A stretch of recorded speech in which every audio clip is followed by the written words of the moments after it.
Hoje finalmente vou continuar.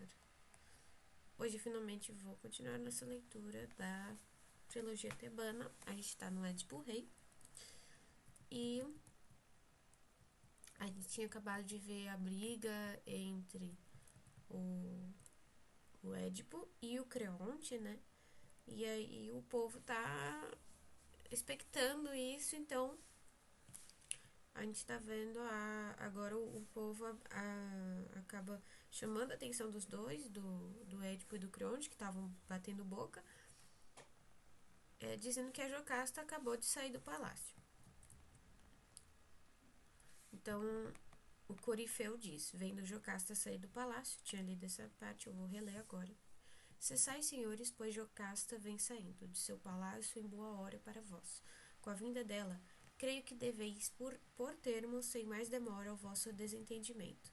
Então entra Jocasta vindo do palácio. Jocasta: por que vos enfrentais nessa disputa estéril, desventurados? Não pensais e não corais de pejo por alimentar vossas querelas em meio a tais calamidades para Tebas? Entra Édipo e tu, Creonte, volta ao lar. Não deve uma frivolidade transformar-se em causa de aflição mais grave para nós. Creonte: parece justo ao teu esposo, minha irmã, tratar-me rudemente. Édipo quer que eu opte entre dois males, ou o exílio doloroso da terra de meu país, da terra de meus pais, ou vergonhosa morte. E o Édipo: confirmo, tenho convicção, mulher, de que ele tramou a minha queda e quis realizá-la. Creonte: não tenha eu agora bem algum e morra.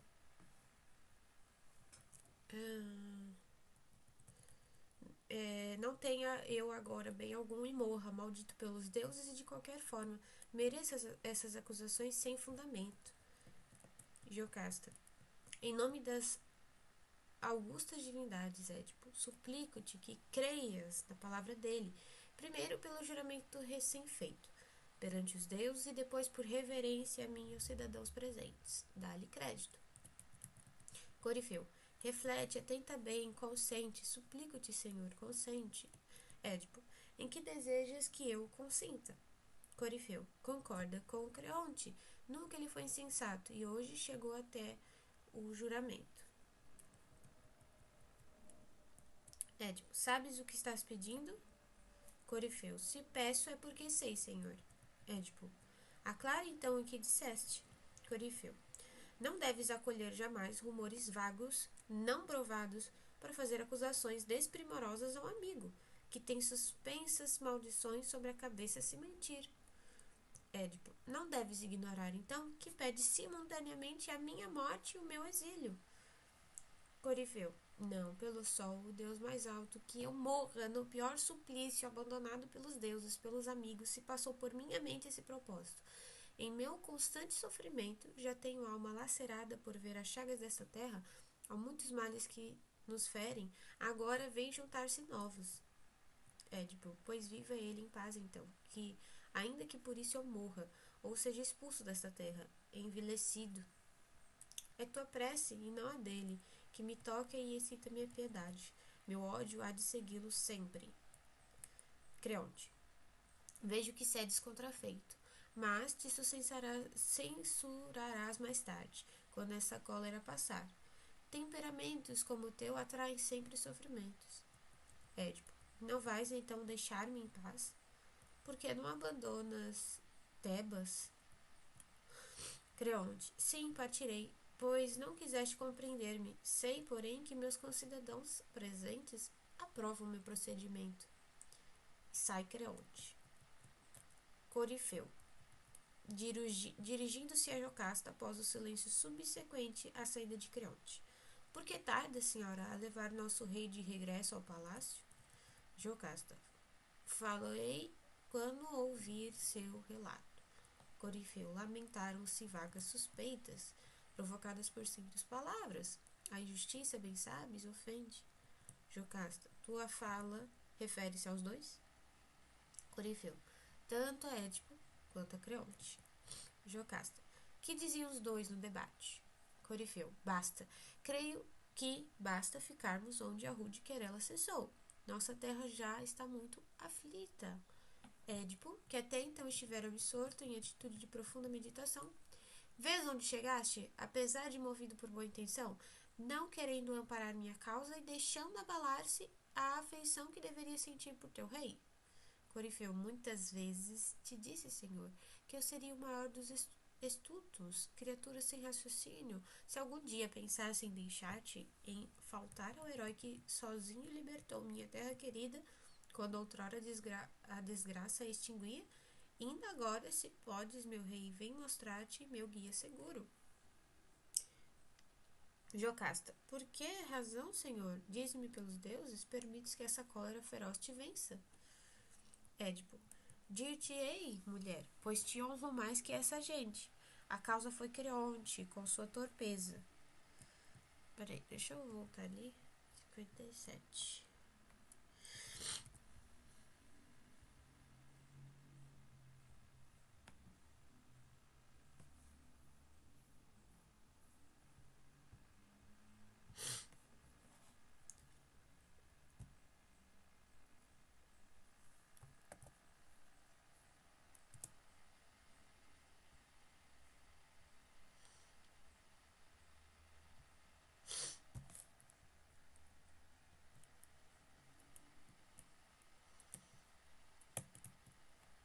Tô até com um cafezinho aqui.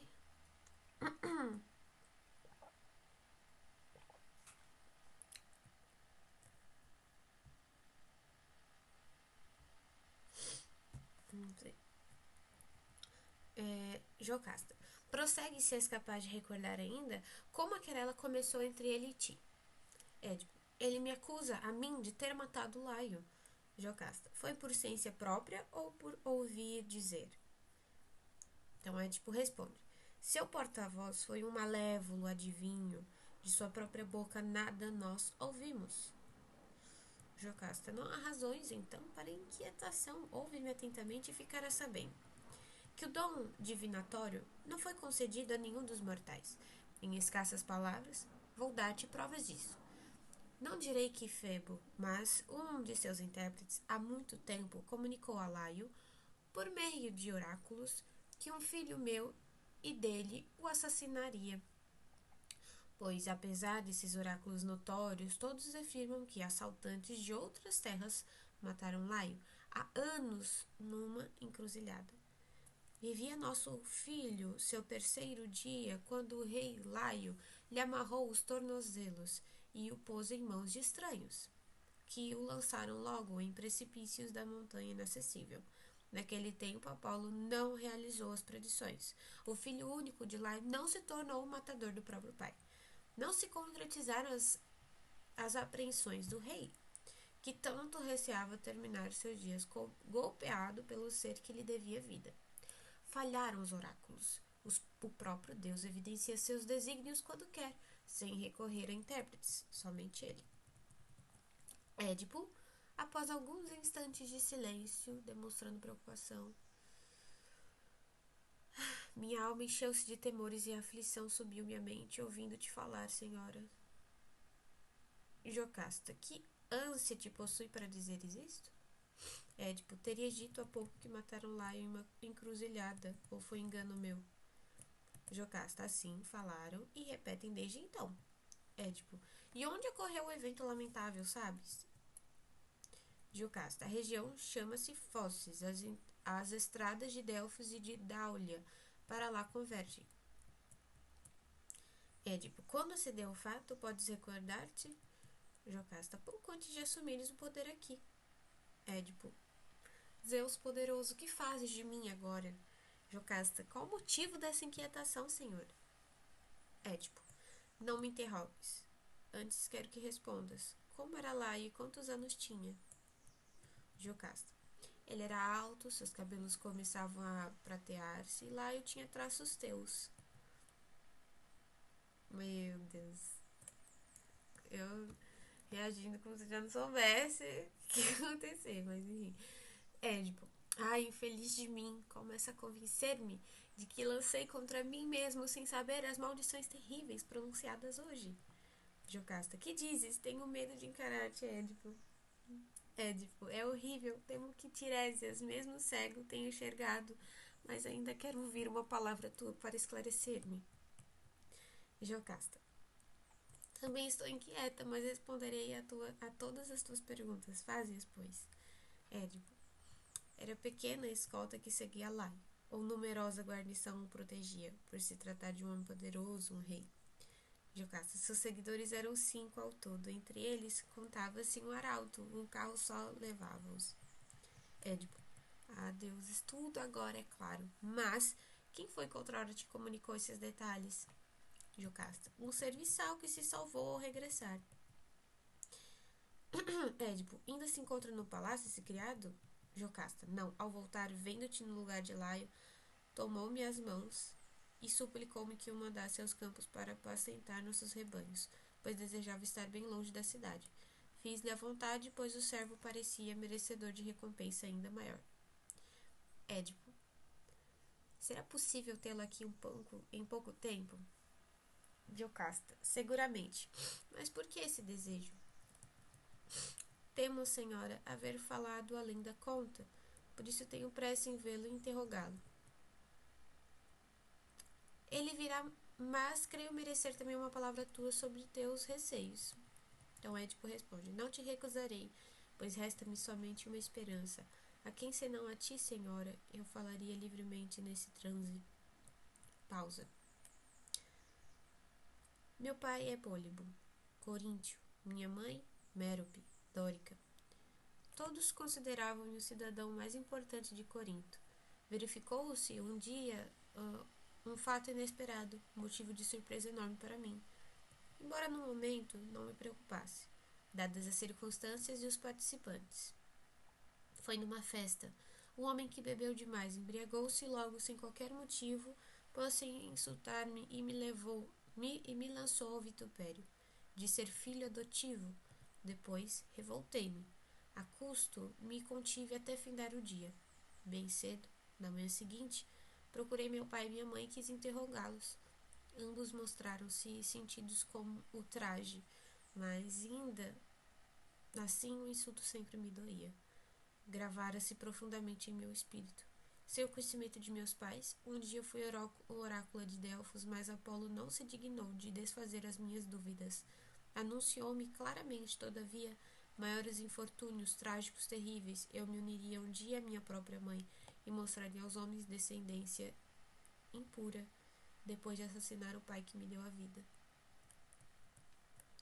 Diante dessas predições, deixei Corinto, guiando-me pelas estrelas, à procura de pouso bem distante, onde me exilaria e onde jamais se tornariam realidade.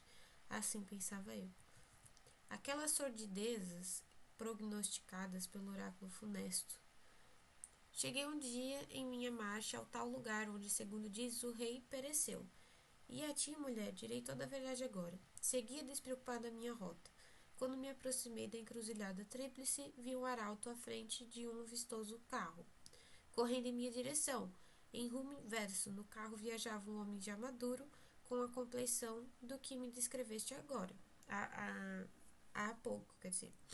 O arauto e o próprio passageiro me empurraram com violência para fora do caminho. Eu, encolerizado, devolvi o golpe do arauto. O passageiro, ao ver-me reagir, aproveitou o momento em que me aproximei do carro e me atingiu com um dúplice aguilhão, de cima para baixo, em cheio na cabeça.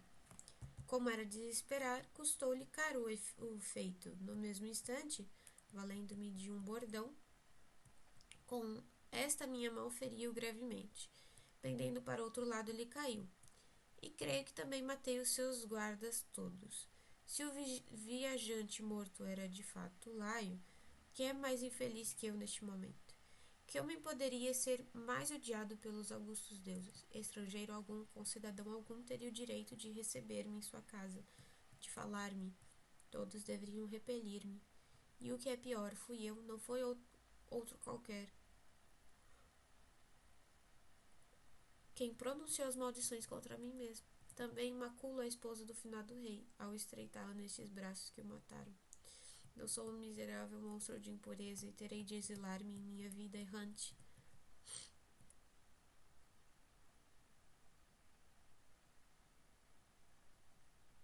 Não poderei jamais voltar a ver os meus, nem pôr de novo os pés no chão da minha pátria, pois se o fizesse, os fatos me compeliriam a unir-me à minha mãe e matar o rei Púlipo, meu pai, a quem eu devo a vida e tudo mais. Não, não. Augusta majestade de meus deuses, fazei com que esse dia nunca chegue. Fazei com que se acabe a minha vida antes de essa vergonha imensa tombar sobre mim. Corifeu. Tudo isso nos aterroriza, a nós também, Senhor. Mas ser esperançoso até que falhe a testemunha e esclareça os fatos todos. Édipo.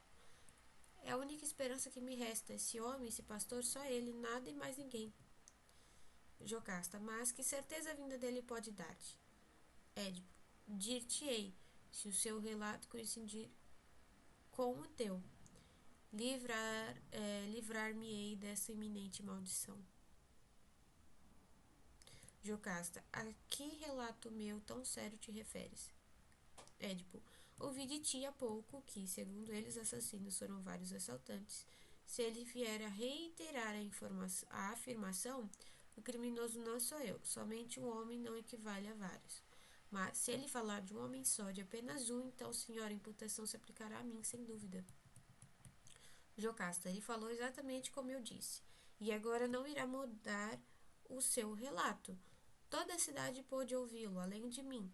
Se, entretanto, ele afastar-se das palavras já divulgadas, ainda assim não provará que o crime perpetrado contra Laio há tempo correspondeu à predição oracular, pois Febo declarou que ele terminaria seus dias morto pelas mãos de um filho meu. Mas Laio não morreu golpeado por meu filho. Meu pobre filho faleceu muito antes dele. Também de hoje em diante, não mais olharei à esquerda ou à direita em busca de presságios.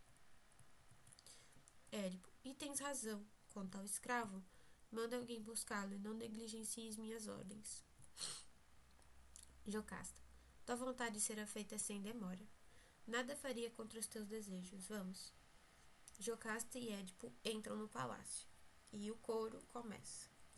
Seja-me concedido pelos fados compartilhar da própria santidade, não só em todas as minhas palavras, como em minhas ações, sem exceção, moldadas sempre nas sublimes leis originárias do alto céu divino. Somente o céu gerou as santas leis. Não poderia a condição dos homens, simples mortais falíveis, produzi-las. Jamais o oblívio as adormecerá. Há um poderoso Deus latente nelas, eterno, imune ao perpassar do tempo. O orgulho é o alimento do tirano. Quando ele faz exagerada messe de abusos e temeridades fátuas, inevitavelmente precipita-se aos píncaros do abismo mais profundo, de males de onde nunca mais sairá. A emulação, porém, pode ser útil, se visa ao benefício da cidade. Se a divindade a estimule sempre, que a divindade estimule sempre e não me falte a sua proteção. Mas o homem que nos atos e palavras se deixa dominar por vão orgulho, sem recear a obra da justiça, e não cultua propriamente os deuses, está fadado a doloroso fim, vítima da arrogância criminosa que o induz a desmedidos ganhos, a sacrilégios, à loucura máxima de profanar até as coisas santas. Quem poderá, então, vangloriar-se, onde tais atentados têm lugar, de pôr-se a salvo dos divinos dardos? Se crimes como esses são louvados, por que cantamos os sagrados coros? Não mais irei ao centro sacrossanto do mundo reverenciar Apolo, nem ao muito falado templo de Abas, nem ao de Olímpia, se essas predições não forem confirmadas pelos fatos, de tal forma que se possa citá-las 1070 como um exemplo para os homens todos. Deus Todo-Poderoso, se mereces teu santo nome, soberano Zeus, demonstra que em tua glória imortal não és indiferente a tudo isso. Desprezam os oráculos ditados a Laio como se nada valessem. Apolo agora não é adorado com o esplendor antigo em parte alguma. A reverência aos deuses já se extingue. Entra Jocasta, vinda do palácio com criadas portando oferendas. Jocasta. Veio-me o pensamento, cidadãos ilustres, de dirigir-me aos deuses em seus santuários, levando-lhes nas mãos coroas e perfumes. Sobem a mente de Édipo, como soubestes, inquietações sem número, e nosso Senhor não interpreta como fora razoável. As novas predições, à luz das mais antigas, muito ao contrário, ele se curva a quem lhe fala, desde que lhe relatem fatos tenebrosos, se nada conseguir com minhas advertências. Volto-me para ti, divino Apolo Lício, que em teu altar estás mais próximo de nós, mostrada súplice com minhas oferendas. Ofereço-te que, purificando-nos da mácula, possas trazer-nos afinal a salvação. Todos, por que negar, sentimos medo hoje, iguais a nautas, ao notarem que o piloto perde o domínio do timão e desespera. Jocasta depõe as oferendas sobre o altar de Apolo e se prosterna diante dele, enquanto as criadas queimam incenso. Vendo o mensageiro chegar, Jocasta junta-se ao coro. Mensageiro, dirigindo-se aos anciãos do coro. Pergunto-vos onde é o palácio do rei Édipo. Dizei-me, sobretudo, onde ele próprio está. Corifeu, vês o palácio dele, o rei está lá dentro. À tua frente está sua mulher e mãe dos filhos dele. Eis a resposta, forasteiro. Mensageiro, dirigindo-se a Jocasta. Auguro-te felicidade para sempre. Entre gente feliz, perfeita companheira do homem que viemos procurar em Tebas. Jocasta, desejo-te ventura idêntica, estrangeiro, em retribuição aos votos generosos. Mas dize ao que vieste e que mensagem trazes. Mensageiro, notícias favoráveis para tua casa. Senhora...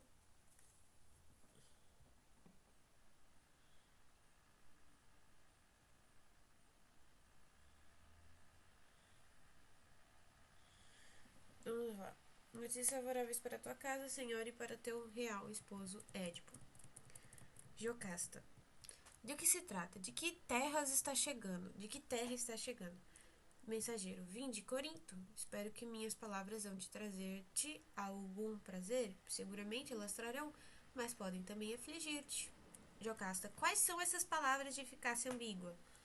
Mensageiro, os habitantes todos de Corinto querem fazer de Édipo seu rei, segundo afirmam. Jocasta, o quê? Já não detém o mando o velho Pólibo? Mensageiro, não mais. A morte acaba de levá-lo ao túmulo. Jocasta, estou ouvindo bem? Rei Pólibo morreu? Mensageiro, quero também morrer se não digo a verdade. Jocasta, dirigindo-se a uma de suas criadas.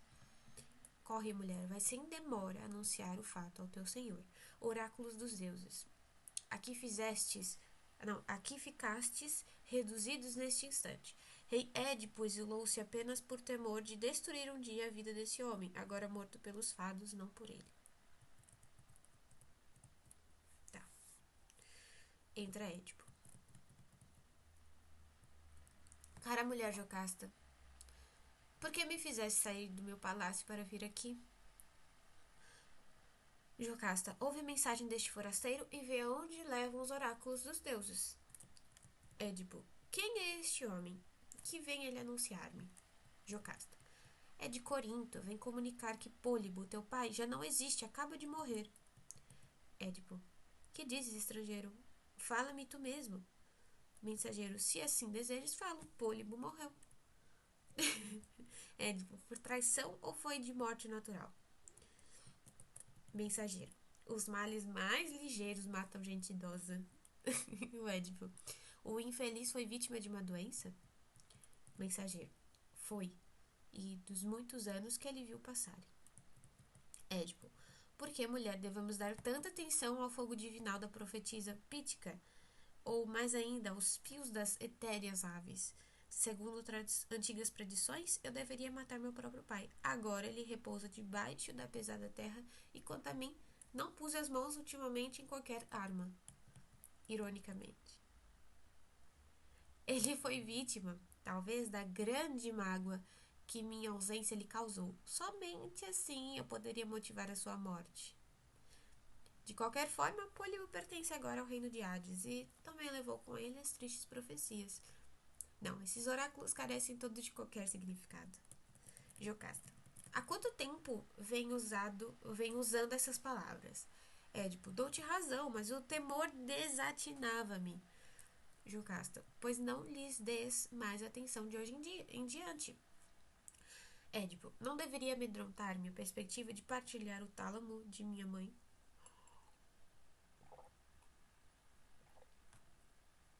Jocasta, o medo em tempo algum é proveitoso ao homem. O acaso cego é o seu senhor inevitável, e ele não tem sequer pressentimento claro de coisa alguma. É mais sensato abandonarmos, até onde podemos, a fortuna instável. Não deve amedrontar-me, então, o pensamento dessa união com tua mãe. Muitos mortais em sonho já subiram ao leito materno. Vive melhor quem não se prende a tais receios. Édipo, seria válida tua argumentação se minha mãe já fosse morta, mas é viva. E embora julgue justas as tuas palavras, não tenho meios de evitar esse temor. Jocasta, de qualquer modo, é grande alívio para ti saber que Pólibo, teu pai, está no túmulo. Édipo, concordo, mas receio aquela que está viva. Mensageiro, que durante o diálogo de Jocasta com Édipo tentara intrometer-se. E que mulher é causa desse teu receio? Édipo, falo de Mérope, viúva do rei Pólibo. Mensageiro, ela é capaz de motivar os teus temores? Édipo, há um oráculo terrível, estrangeiro. Mensageiro, podes expô-lo, ou é defeso a um estranho? Édipo, vais conhecê-lo. Disse Apolo que eu teria de unir-me à minha própria mãe e derramar com estas minhas mãos o sangue de meu pai. Eis a razão porque há numerosos anos vivo afastado de Corinto, embora saiba que é doce ao filho o reencontro com os meus pais. Mensageiro, deve-se o teu exílio, então, a tais receios? Édipo, eu não queria assassinar meu velho pai. Mensageiro, porque ainda não te livrei desses temores, senhor, se vim movido por bons sentimentos. Édipo, se for assim, terás de mim o justo prêmio. Mensageiro, estou aqui sem dúvida, com a intenção de beneficiar-me quando regressares.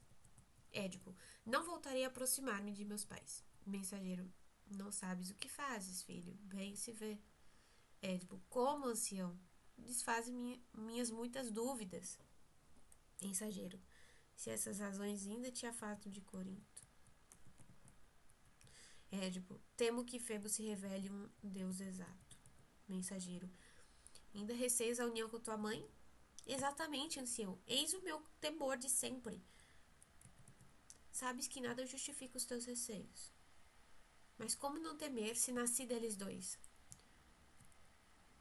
Mensageiro, pois ouve bem, não é de Pólibo teu sangue. Édipo, que dizes? Pólibo não é então meu pai? Mensageiro, tanto quanto o homem te fala e nada mais. Édipo, nada és para mim e és igual ao meu pai? Mensageiro, ele não te gerou, e muito menos eu. Édipo, por que então ele chamava-me de filho? O rei te recebeu, senhor, recém-nascido, escuta bem, de minhas mãos como um presente. E ele me amava tanto a mim que lhe viera de mãos estranhas. É plausível esse afeto? Mensageiro, levou a isso o fato de não ter um filho. Édipo, e antes de dar-me a ele, havias-me comprado ou por acaso me encontraste abandonado? Mensageiro, achei-te lá no Citeron, no Vale Escuro. Citeron. Édipo, por que motivos percorrias tais lugares? Levava meu rebanho ao pasto nas montanhas. Eras pastor, então, a soldo de um senhor? Era, mas te salvei naquele tempo, filho. E como estava eu quando me descobriste? Lembro-me bem do teu estado deplorável. Teus tornozelos ainda testemunham isso. Fazes-me recordar antigas desventuras. Desamarrei teus tornozelos traspassados. Segue-me esse defeito horrível desde a infância. Teu próprio nome te relembra esse infortúnio. Sabe se o devo à minha mãe ou ao meu pai? Não sei, quem te entregou a mim deve saber. Não me encontraste, então, tu mesmo, forasteiro? Não, meu senhor, trouxe-te a mim outro pastor. Quem era ele? Podes identificá-lo?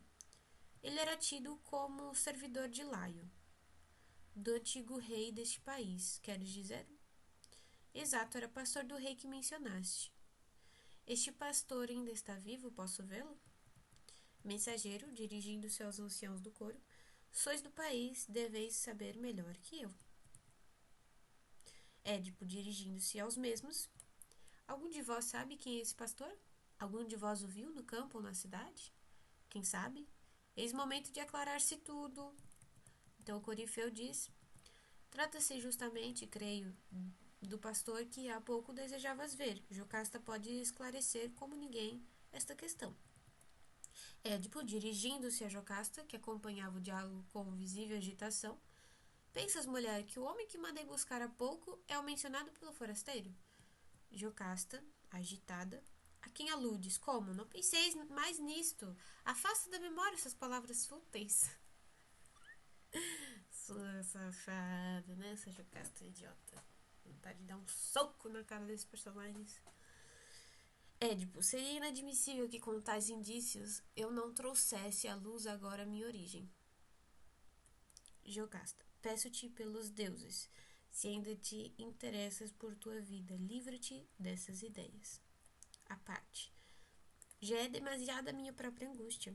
Édipo, mesmo se for provado que sou descendente de tripla geração de escravos, nem por isso, mulher, irá sofrer qualquer humilhação. Jocasta, nada me importa, escuta-me. Por favor, para. Édipo, malgrado teu, decifrei esse mistério. Jocasta, move-me apenas, Édipo, teu interesse e dou-te o mais conveniente dos conselhos. Édipo, admito, mas esse conselho me desgosta. Jocasta, infeliz, nunca jamais saibas quem és. Édipo, ninguém entrará até aqui esse pastor? Um escravo sai correndo para procurar o pastor. Édipo dirige-se ao mensageiro e aos anciãos do coro. Não vos preocupeis com a senhora, orgulhe-se de teus antepassados nobres e opulentos. Jocasta, ai de mim, infeliz. Eis o nome que hoje mereces. Nunca mais ouvirás outro. Jocasta retira-se precipitadamente em direção ao palácio. Corifeu, por que tua mulher se retirou, senhor? Arrebatada por um desespero imenso? Não seja seu silêncio aceno de desgraças. Édipo, irrompa o que tiver de vir, mas minha origem, humilde como for, insisto em conhecê-la. Ela vaidosa, como são sempre as mulheres. Talvez tenha vergonha de minha ascendência obscura, mas eu sinto orgulho de ser filho da sorte benfazeja e isso não me ofende. Eis minha mãe, nesta existência já provei anonimato e agora vivo em culminâncias. Eis minha origem, nada poderá mudá-la. Não há razões para deixar de esclarecê-la. E o coro diz: se minha inspiração é verdadeira e tenho a mente alerta neste instante, não. Citeron, não, pelo Olimpo Santo, não deixarás de ver no plenilúnio nossa homenagem por haver sido o abrigo e o sustento do rei Édipo, entregue aos teus cuidados maternais. Iremos festejar-te e dançaremos no chão que alimentou nosso Senhor. Sê-nos propício, Febo protetor. Quem te gerou, meu filho, quem te criou entre as donzelas de anos incontáveis? Após haver se unido a Pan, teu pai, errante nas montanhas, ou depois de um amoroso amplexo de Loxias, ele ama todas as planuras rústicas, Hermes também, que reina no Cileno, onde o divino Baco é morador, nos altos montes, já que olhou um dia, rebento de uma ninfa do Helicon, seu entretenimento preferido, vê-se à distância, aproximando-se, o velho pastor de Laio, entre serviçais de Édipo. Édipo, se é lícito conjecturar, anciãos tebanos, sobre um mortal que vejo pela primeira vez, eis o pastor cuja presença desejávamos. Sua velhice extrema o assemelha muito a esse estrangeiro. Além de outros indícios, creio reconhecer em seus acompanhantes os serviçais que, a mando meu, foram buscá-lo. Dirigindo-se ao corifeu, mas tu, que anteriormente viste esse pastor, por certo tens opinião melhor a dar. Corifeu, Posso reconhecê-lo, se queres saber. Ele servia a Laio e ele era mais fiel como pastor que todos os demais campônios. Édipo, dize-me agora, forasteiro de Corinto, é este mesmo homem de quem nos falaste? Mensageiro, é ele, aqui o tens diante de teus olhos. Édipo, dirigindo-se ao pastor recém-chegado. Olha-me bem, ancião, responde a umas perguntas que te farei. Serviste antigamente a Laio? Eu era seu escravo, ele não me comprou. Desde pequeno fui criado em casa dele. Como vivias? Que fazias para Laio? Segui durante toda a vida seus rebanhos. Em que lugares demoravas por mais tempo? No citeron, às vezes, outras vezes perto. O Édipo, indicando o mensageiro, pode dizer se te recordas deste homem?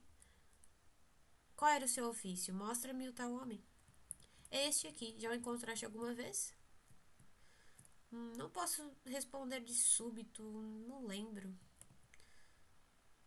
Mensageiro. Não é surpreendente a sua hesitação. Ele esqueceu, mas vou reavivar depressa sua memória. É certo que nos conhecemos no Monte Citeron. Seu rebanho era duplo, o meu era um só e éramos vizinhos. Durou 3 anos essa nossa convivência, da primavera até o outono.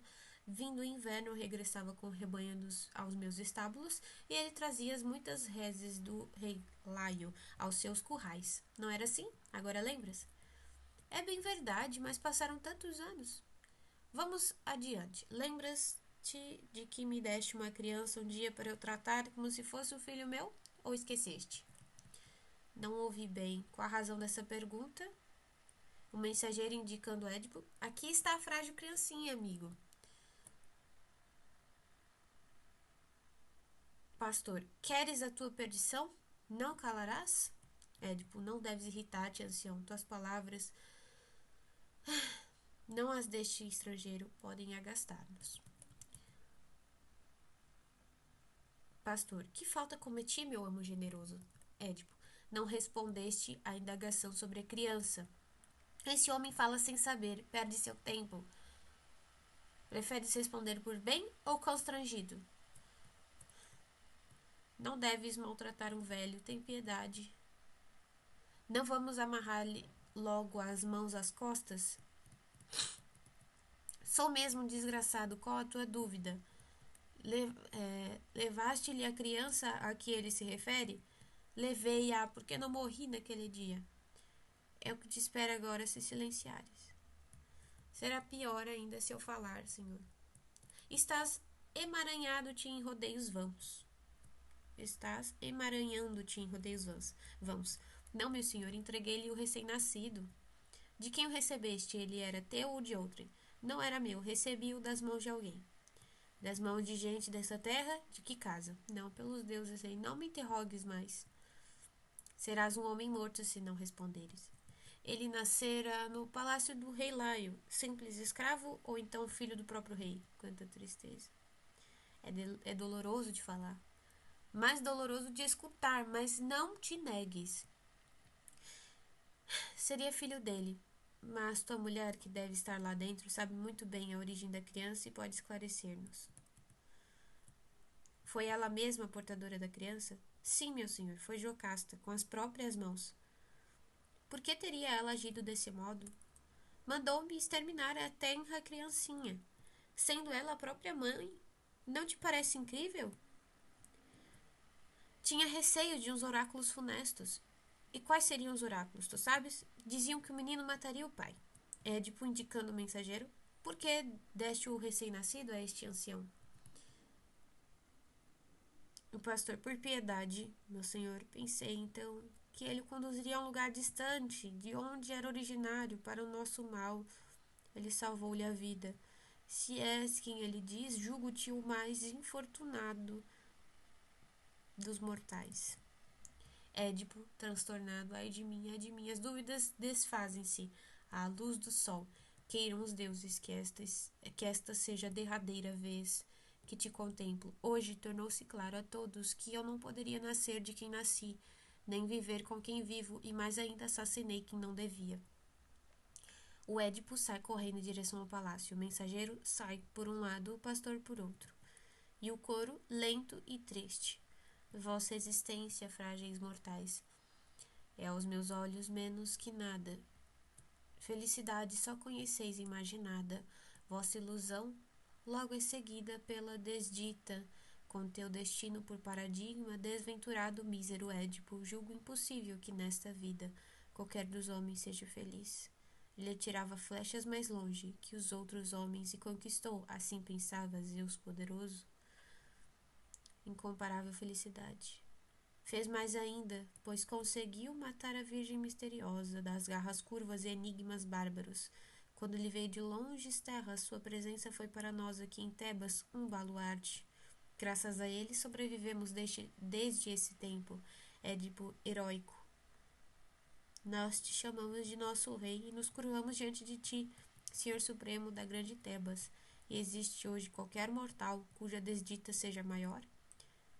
Quem foi ferido por um flagelo e um sofrimento mais violentos? Quem teve a vida tão transtornada? Édipo ilustre muito querido, tu és o filho que atravessou a mesma porta por onde antes teu pai entrara. Nela te abrigas num matrimônio jamais pensado.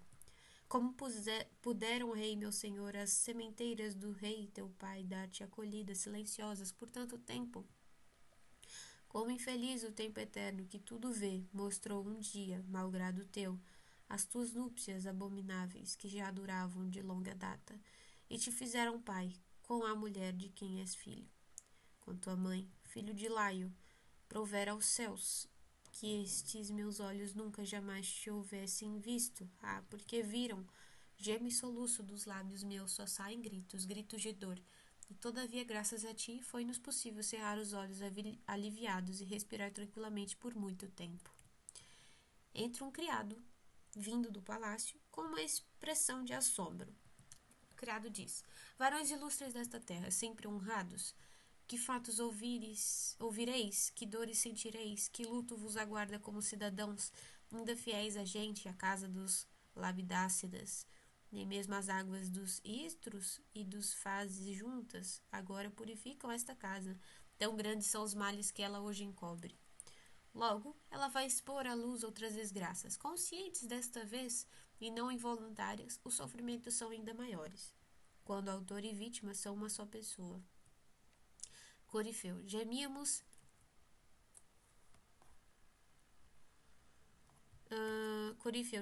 sentidamente pelos fatos já conhecidos. Vais contar-nos novos males?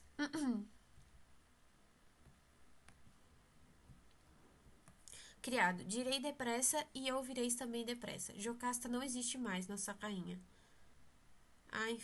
Corifeu, a infeliz Jocasta, e como foi a morte? Criado, com as próprias mãos ela deu fim à existência. Talvez fosse melhor poupar-vos dos detalhes mais dolorosos, pois os fatos lastimáveis não se desenrolaram em vossa presença. Contudo, sabereis o que sofreu Jocasta, até onde eu puder forçar minha memória. Quando a infeliz transpôs a porta do seu quarto, lançou-se como louca ao leito nupcial.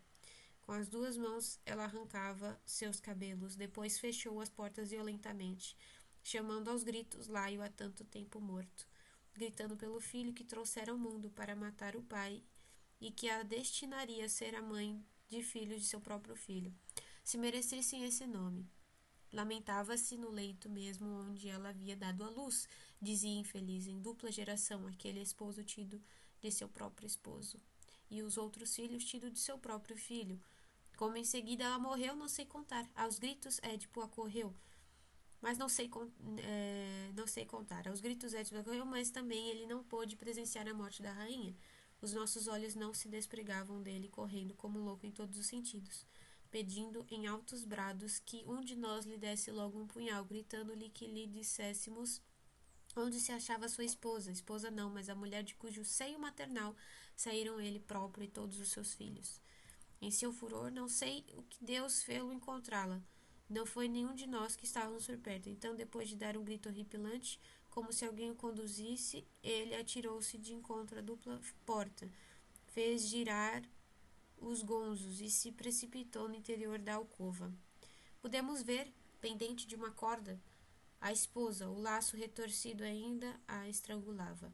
Ao contemplar o quarto, entre urros, horrorosos, o desditoso rei desfez depressa o laço, que a suspendia. Infeliz caiu por terra. Vimos então coisas terríveis. De repente, o rei tirou das roupas dela uns broches de ouro que as adornavam, segurou-os firmemente, sem vacilação, furou os próprios olhos, gritando que eles não seriam testemunhas nem de seus infortúnios, nem de seus pecados. Abre aspas. Nas sombras em que viverei de agora em diante, dizia ele, já não reconhecereis aqueles que não quero mais reconhecer. Fecha aspas. Vociferando alucinado, ainda erguia as pálpebras e desceria novos golpes. Meu Deus. Terrível. Imagem terrível. Deixa eu marcar aqui rapidinho. A gente já tá chegando ao fim, na verdade. Nem sabia que eu ia até o fim.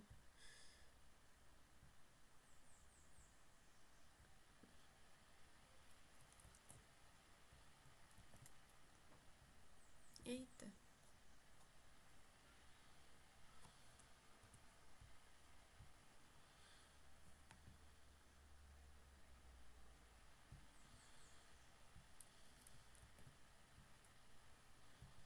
Oxi.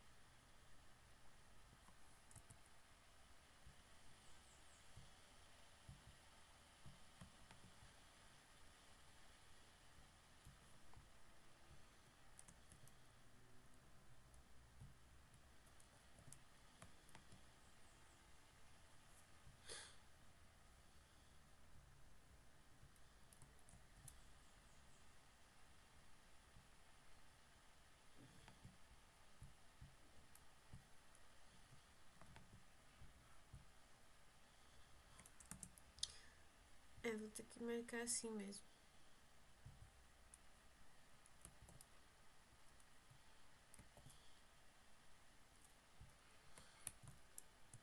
Pronto. Vociferando alucinado, ainda erguia as pálpebras e desferia novos golpes. O sangue que descia em jatos de seus olhos molhava toda a sua face, até a barba. Não eram simples gotas, mas uma torrente sanguinolenta, chuva em jorros incessantes. São ele e ela os causadores desses males, e os infortúnios do marido e da mulher estão inseparavelmente entrelaçados. Ambos provaram antes a felicidade e herança.